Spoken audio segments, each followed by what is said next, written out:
আজকের শোনার সময়ের ইতিহাস সিরিজের গল্প জেল পালানো সাহেব চোর, বাঙালি তারকায় শায়েস্তা। লেখক ইন্দ্রনীল শুক্লা, পাঠে সৌনক সান্যাল। চোরে চোরে মাস্তুতো ভাই, এটা কি কেবল কথার কথা? শোলে ছবির জয় আর বীরুর বন্ধুত্বের প্রসঙ্গ অনেকেই টেনে আনতে চাইবেন নিশ্চয়ই, কিন্তু সেও তো মশাই সিনেমা। বাস্তবে আছে, তাও আছে। একজোড়া সাহেব চোরকে নিয়ে একদা জেরবার হয়ে গিয়েছিল ব্রিটিশ পুলিশ, তাও আবার ব্রিটেনে নয়, খোদ শহর কলকাতায়। হেয়ালি মনে হচ্ছে? একেবারেই না, বরং ঘটনাটা জানতে পিছিয়ে যাওয়া যাক অনেকগুলো বছর আগে। সেটা সেই 1888 সাল। কলকাতার পুলিশ ফোর্স তৈরি হয়েছে এই সময়ের মাত্রই 22 বছর আগে। প্রশাসনিক পাড়া ডালহাউসি স্কোয়ারের কাছে ব্রিটিশ ইন্ডিয়ান স্ট্রিট, অধুনা আব্দুল হামিদ স্ট্রিটে একের পর এক ডাকাতির ঘটনায় একেবারে জেরবার পুলিশ। বাসিন্দারা অভিযোগ জানিয়ে যাচ্ছেন ক্রমাগত। সোনার উপর গয়নাগাটি, ঘড়ি ইত্যাদি নানা মূল্যবান সামগ্রী হাতিয়ে চম্পট দিচ্ছে এক চোর। চোরটাকে এক ঝলক কেউ কেউ দেখেওছেন, কিন্তু ব্যাস ওই পর্যন্তই। সে একেবারে হাওয়া হয়ে গিয়েছে। লোকজনের সঙ্গে কথা বলে পুলিশ জেনেছে যে চোর এক মুসলমান যুবক, কেউ বা বলে সে ইহুদি। সে যাই হোক, তাকে না ধরতে পারলে তো আর পুলিশের ইজ্জত থাকে না। সাদা পোশাকে ব্রিটিশ ইন্ডিয়ান স্ট্রিট ঘিরে ফেলল পুলিশ। রাতের পর রাত অপেক্ষা করে মাঝরাতে একজনকে পাঁচিল ডিঙিয়ে এক বাড়িতে ঢুকে তারপর ক্রমাগত এক ছাদ থেকে অন্য ছাদে লাফিয়ে লাফিয়ে পালিয়ে যেতে দেখা গেল। তাড়া করেও তাকে ধরতে পারা গেল না, কিন্তু তাকে ফলো করে করে দেখা গেল এক রাস্তার মোড়ে একটা হোটেল বাড়ির পর থেকে তাকে আর দেখা যায়নি। হোটেলে ঢুকে পুলিশ জানল বাড়িটিতে 2 জন মাত্র গেস্ট আছেন। সেই 2টি ঘরে তল্লাশি করে একটি ঘর থেকে বিপুল পরিমাণ চোরাই মাল উদ্ধার করা গেল। আর এই সূত্র থেকেই পাকড়াও হলেন যিনি, তিনি কোনো ইহুদি বা মুসলিম নন, তিনি এক খাঁটি ব্রিটিশ, যার নাম হিলি। রীতিমতো ভালো স্বাস্থ্যের অধিকারী হিলি ইস্ট ইন্ডিয়া কোম্পানির সেনার চাকরি নিয়ে ভারতে এসেছিল।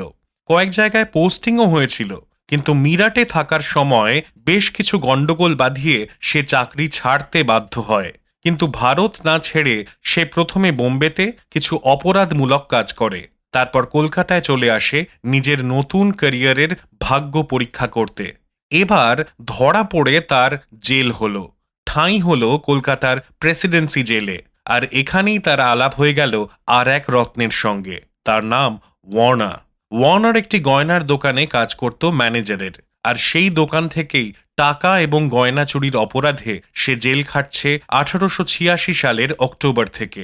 তার বিরুদ্ধে অপরাধ প্রমাণিত হওয়ার পরই যে তাকে সঙ্গে সঙ্গে ধরতে পারা গিয়েছিল এমনটা একেবারেই নয়। ধরা পড়ার গন্ধ পাওয়া মাত্রই সে রাতারাতি মিলিয়ে গিয়েছিল হাওয়ায়। শেষটায় পুলিশ জানতে পারে যে এক বেশ্যার বাড়ি সে যায় নিয়মিত। সেই বাড়িতেই ওত পেতে থেকে শেষটায় বাছাদনকে ধরতে পারা যায়। এহেন ওয়ার্নার এবং হিলির বন্ধুত্ব জমে উঠল রীতিমতো। একসময় তারা জেল থেকে পালিয়ে গেল। সে সময় বাঙালি পুলিশ আধিকারিক প্রিয়নাথ মুখোপাধ্যায়ের দায়িত্বে পড়ল 2 ইংরেজ চোরকে ধরে আনার। এই কাহিনী তিনি লিখে গিয়েছেন তাঁর দারোগার দপ্তর বইয়ের ইংরেজ ডাকাত নামক লেখায়। কেমন করে চোরেরা পালালো? ব্রিটিশ ভারতে ইংরেজ অপরাধীরা নিজেদের সেলে খাট, চেয়ার, টেবিল ইত্যাদি ফার্নিচার পেত। এরই সঙ্গে ঘুষ দিয়ে তারা ঘরে কুঠারও আনিয়ে নিয়েছিল এক জেল কর্মীর থেকে। 2 বন্ধু মিলে রাতের দিকে প্রথমে কুঠার দিয়ে নিজেদের হাতের শিকল খুলে ফেলে, তারপর পাঁচিলের পাশে দ্রুত গতিতে সমস্ত ফার্নিচার একের পর এক সাজিয়ে উঁচু করে পাঁচিল পার হয়ে চম্পট দেয়।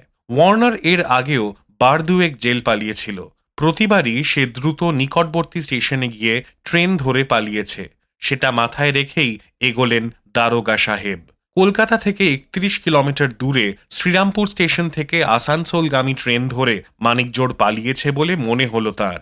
ধাওয়া করে চললেন। বিভিন্ন স্টেশনে সতর্কতা জারি হলো। প্রাথমিকভাবে লোকজনের সঙ্গে কথা বলে মনে হলো বর্ধমানের মেমোরির দিকে গা ঢাকা দিয়েছে দুজনে। কিন্তু মুশকিলটা হলো অন্য জায়গায়। পরাধীন ভারতে মানুষ ব্রিটিশ বা গোরা সাহেবদের সঙ্গে মুখ তুলে কথাই বলতো না বিশেষ ভয়। তাই দুই সাহেব যে আসলে চোর এমন ভাবনা মাথায় নিয়ে গ্রামের লোকেরা আদৌ কোনো সন্দেহই করেনি। কোথাও তারা নিজেদের ইরিগেশন ডিপার্টমেন্টের অফিসার বলেছে, ফলে চাষের কাজে আগামীতে সুবিধা হবে এমন আশা নিয়ে দুজনকে তোয়াজ করেছে গ্রামবাসীরা। আবার শুশুনিয়া পাহাড়ের কাছে গ্রামবাসীদের কাছে নিজেদের রেলের অফিসার বলে পরিচয় দিয়েছে। সেখানেও মিলেছে জামাই আদর। অনেক সময়ই না খেয়ে অল্প ঘুমিয়ে দিনের পর দিন ঘুরে ঘুরে দুই পলাতককে খুঁজে যাচ্ছেন প্রিয়নাথ ও তার সঙ্গীরা। আর নানা জায়গা থেকে জানতে পারছেন গোরা সাহেব হওয়ার কেমন 16 আনা ফায়দা তুলছে দুই চোর। শেষ হাসিটা অবশ্য বাঙালি সাব ইন্সপেক্টরই হাসলেন।